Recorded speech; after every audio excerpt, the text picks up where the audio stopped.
Two oil tankers involved in an attack near the Strait of Hormuz, and Secretary of State Mike Pompeo saying that Iran is the suspected culprit. It is the assessment of the United States government that the Islamic Republic of Iran is responsible for the attacks that occurred in the Gulf of Oman today. This assessment is based on intelligence, the weapons used, the level of expertise needed to execute the operation, recent similar Iranian attacks on shipping.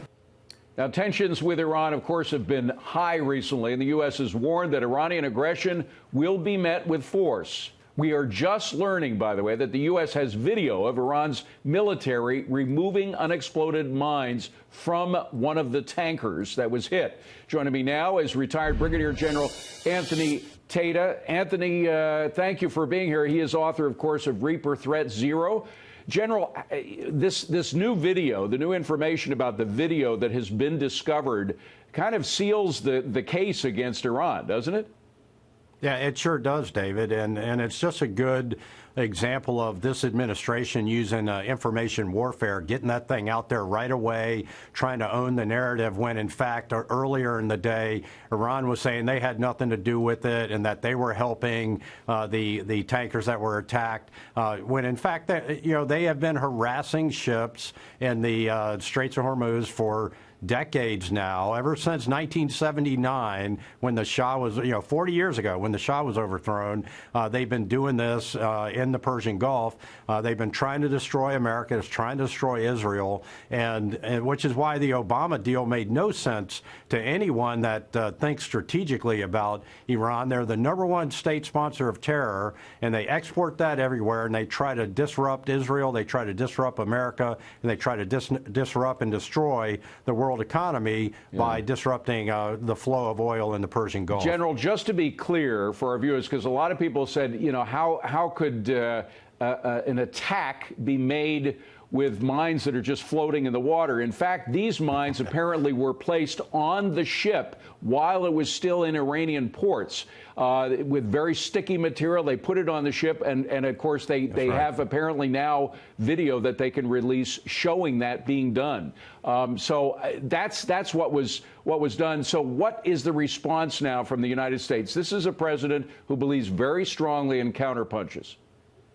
Yeah, David, Iranian frogmen go down there and put those mines on the ships, and then they get out into the Straits of Hormuz and explode. And so now what our response is, this goes back and it actually validates President Trump's earlier response about a month ago. This is the sixth ship attacked, by the way, in the last month. And when we sent the carrier strike group into the Persian Gulf, it just validates that response and all the intel that we were getting when you saw that the Democrats and the left were attacking the president, saying, you're overreacting and so forth.